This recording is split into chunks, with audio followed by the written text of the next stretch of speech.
Imagine an emergency Hmm. where like 10 million pounds of food are just suddenly recalled from one of the country's most beloved grocery chains. Yeah, that is a massive scale. Right. And so journalists, they completely scramble. They write almost 1,000 separate news articles about it. And then Let me guess, nobody reads them. literally nobody. Mm. I mean, zero engagement.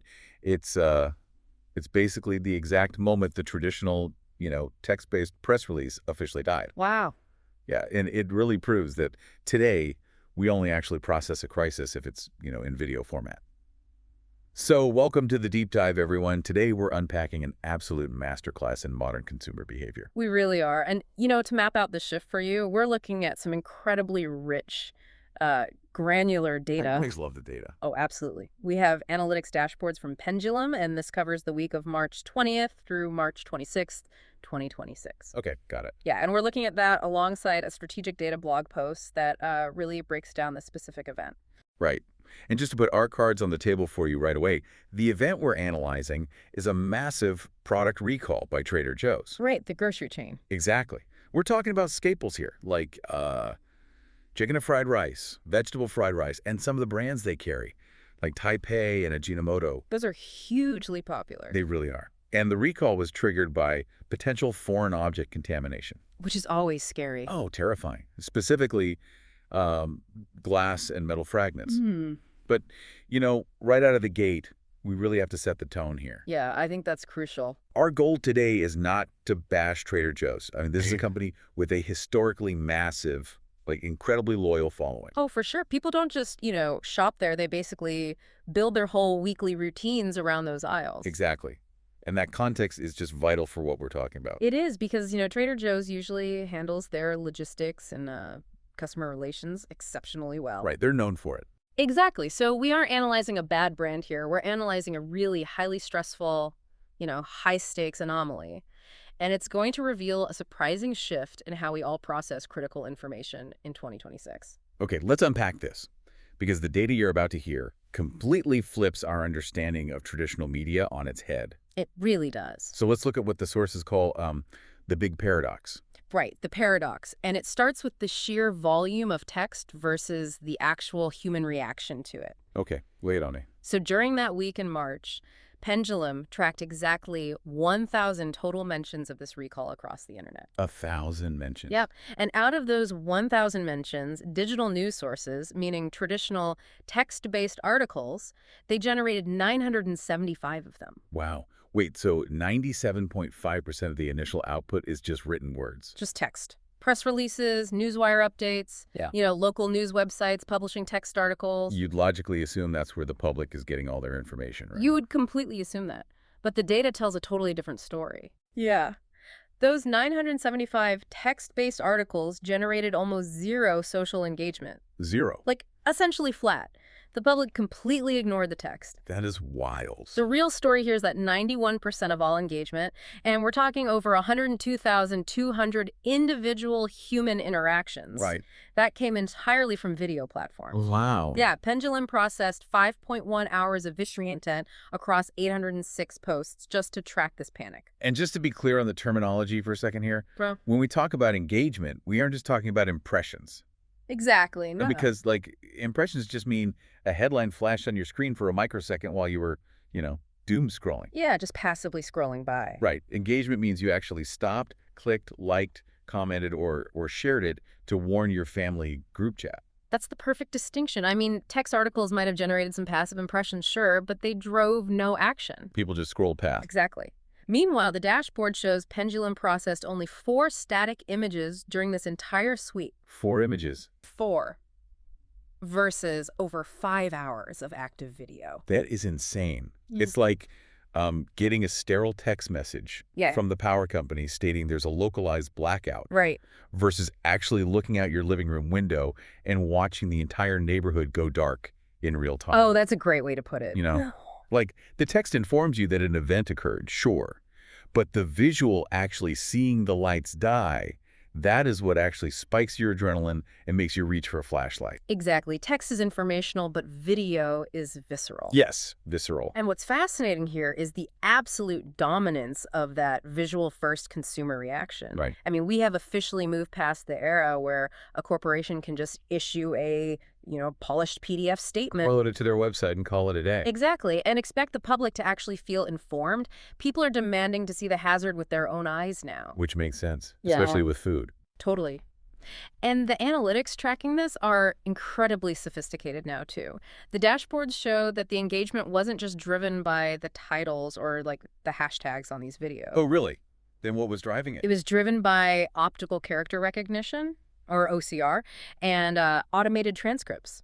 Wait, meaning the algorithm is actually reading the text overlaid onto the video itself. Yes. The tracking systems are pulling unscripted audio mentions and literally reading the bold, panicked text that creators are slapping across the center of their TikToks. Wow, so the message isn't living in the caption below the video anymore. No, not at all. The message is the video. It's become this entirely immersive, multimedia warning system. Which means we really need to talk about where people are actually watching these warnings unfold. We do. Because if video is the new emergency broadcast system, the channels matter. Oh, hugely. And when we look at the platform showdown between TikTok and YouTube here, the mechanics of how people use them are completely different. Yeah, they serve two distinct, almost entirely opposite functions during a crisis. Okay, let's break that down. So let's start with TikTok, which was basically the undisputed heavyweight for viral reach here. The numbers were huge. Massive. We're looking at 2.4 million impressions and 95,900 engagements on TikTok alone. 2.4 million. For a frozen food recall. Yeah. That's a massive footprint. How does a grocery alert achieve that kind of velocity on an app that's, known for dancing and comedy? Well, it comes down to TikTok's feed-based algorithmic delivery. The For You page. Exactly. TikTok pushes information to you before you even know you need it. Right. You open the app to be entertained, and the algorithm just suddenly drops a highly visual, rapid-fire public service announcement right into your feed. And because it's immediate and urgent, you watch it. You watch it all the way through, which then signals the algorithm to push it to 100,000 more people. Wow. But then, I look at the YouTube metrics, and it's a totally different landscape. It really is. Like, YouTube had 100,600 impressions and about 6,300 engagements. Right. That's a tiny fraction of TikTok's reach. Is YouTube just failing as a news platform here? Not failing, no. It's just fulfilling a completely different user intent. Okay, how so? Well, YouTube acted as the hub for longer-form, deep-dive reporting. Think about the mechanics of watching YouTube versus TikTok. Right, YouTube is search-based. Exactly. You usually go there with a specific question in mind. Yeah? And you're often watching on a larger screen, like a desktop or a smart TV. That makes sense. Consumers went to YouTube when they needed detailed visual context, like they wanted to pause the video, rewind it. Oh, to look at the exact labels. Yes, to look at the high-resolution labels and the UPC codes of the Taipei or Ajinomoto products so they could compare them with the bags actually sitting on their own kitchen counters. Oh, that makes perfect sense. Yeah. TikTok is the siren that wakes you up, Right. and YouTube is the instruction manual you read once you're awake.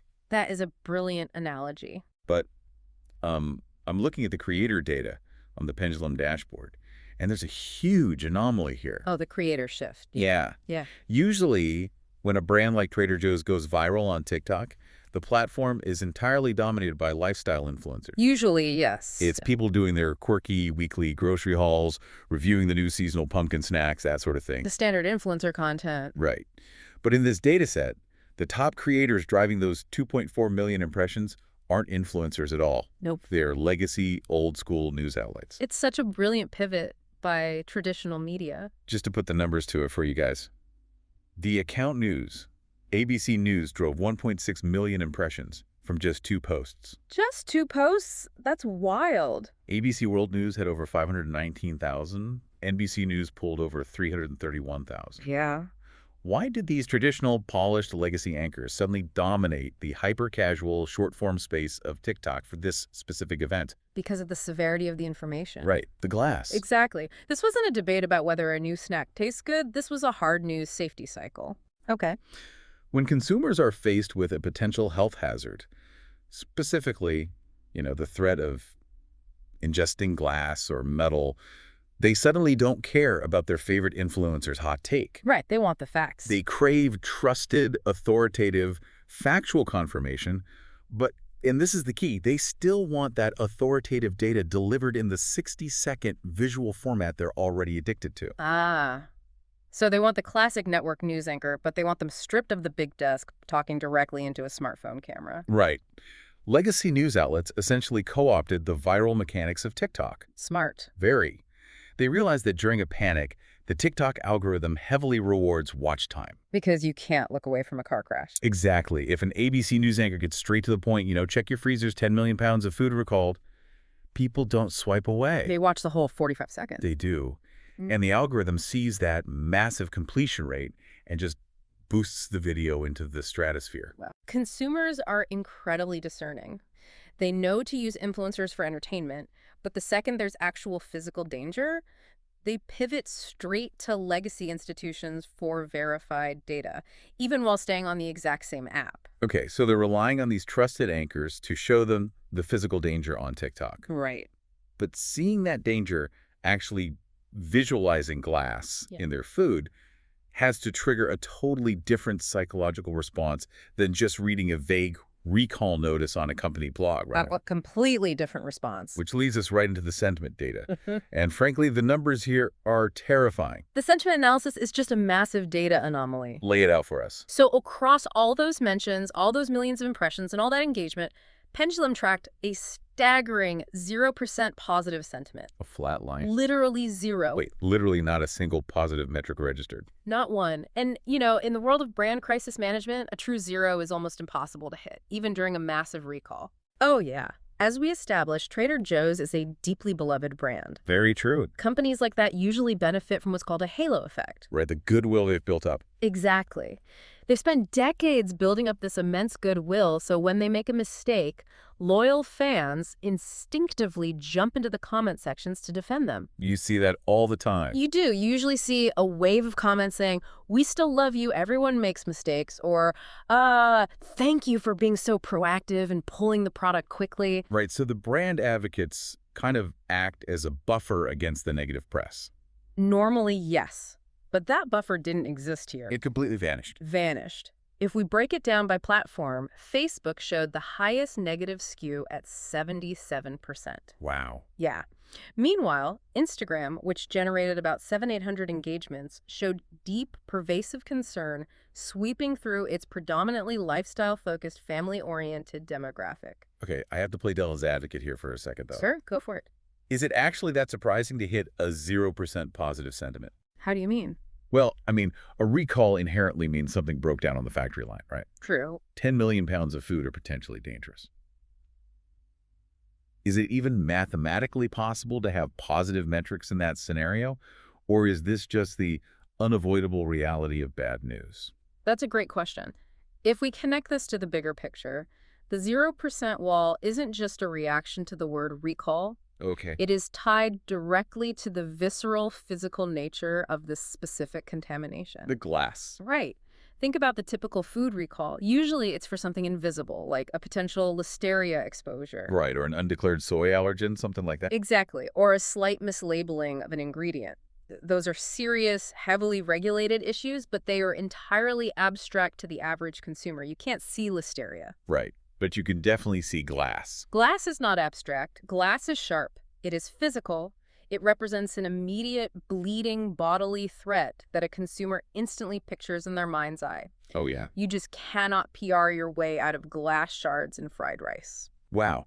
So the visual nature of the hazard completely neutralizes the brand's defensive halo. Completely. Like you might love Trader Joe's, but you aren't going to hop into an Instagram comment section to defend a corporation when the potential reality is your child biting into a shard of metal. Exactly. The primal protective fear instantly overrides the brand loyalty. And that primal fear is exponentially amplified because the news is being delivered via video. Yes. A video showing a macro shot of a metal fragment feels infinitely more intimate, real, and threatening than, a sterile bulleted list on a corporate FDA website. Oh, absolutely. The hazard dictates the emotional response, and video supercharges it. That is fascinating. The medium and the message are basically locking together to create maximum panic. Precisely. So we've got this intense, highly visual, 0% positive reaction happening. Yep. Naturally, you'd think this is strictly a domestic issue, right? Trader Joe's is an American company.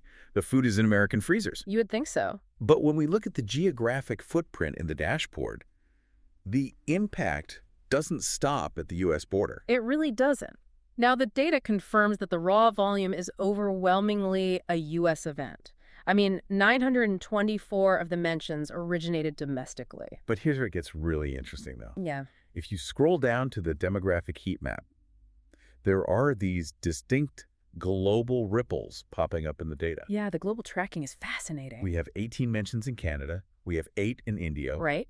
And then there are scattered, highly engaged mentions in places like Singapore, New Zealand, the United Arab Emirates, Greece, Malaysia, and Ireland. It's a relatively small volume compared to the American footprint, obviously, but the fact that it's registering across so many different continents and supply chain hubs is highly significant. It's like watching your neighbor's roof cave in during a massive rainstorm to figure out if your own builder cut corners. Oh, exactly. You don't live in their house, so you aren't getting wet, but you're taking furious notes on how well their structure holds up to the stress test. That is spot on. But why do audiences and analysts in, say, India or the UAE care so much about a localized U.S. grocery issue involving a frozen rice bowl?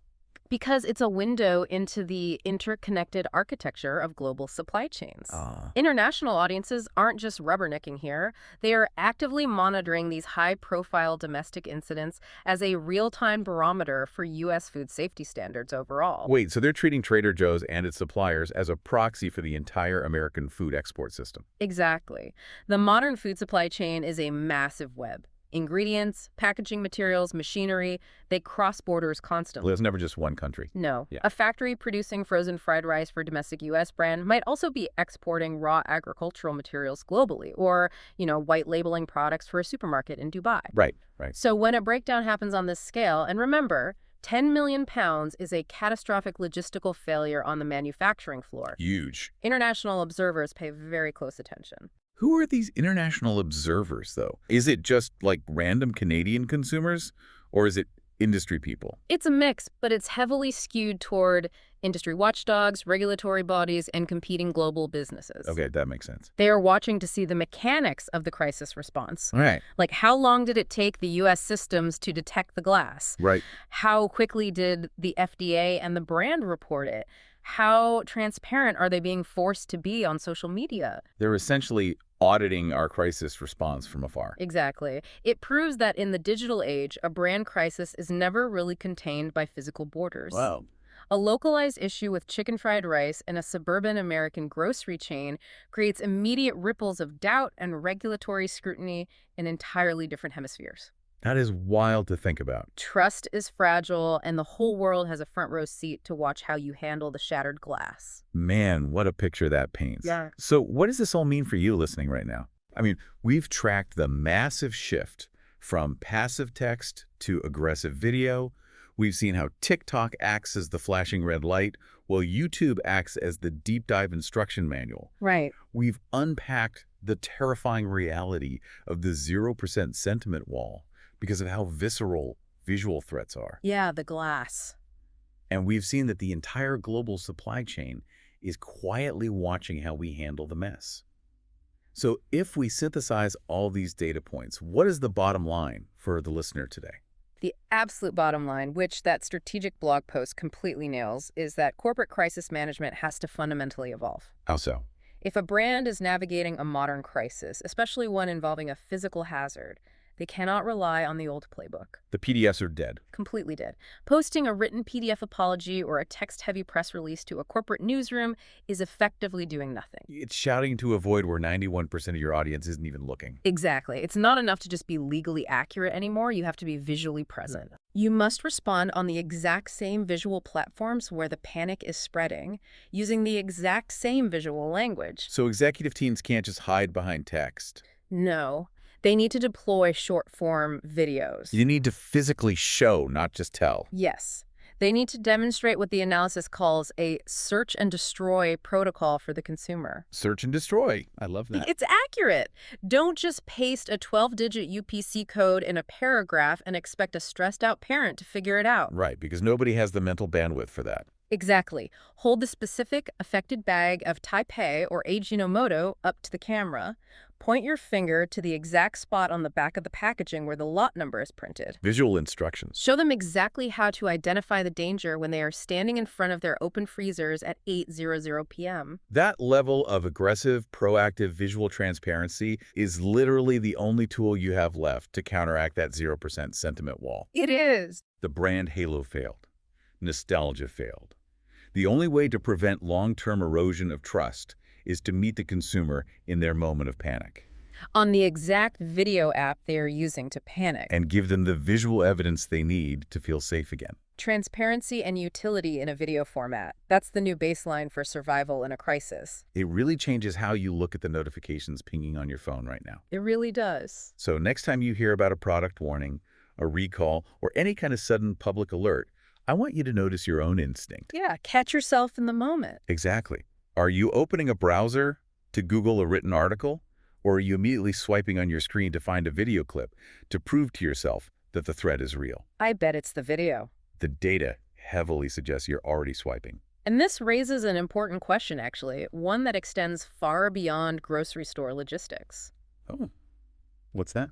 Well, if we as a society are now entirely dependent on highly visual, high-velocity video alerts to stay safe, if we require that immediate, visceral jolt of visual stimulation just to pay attention to an emergency, what happens to our collective attention spans when everything becomes a visual emergency? Oh, man. That's the real trap right there. Right. If the only way to cut through the digital noise is with a rapid-fire, adrenaline-pumping TikTok video, do we eventually build up a tolerance?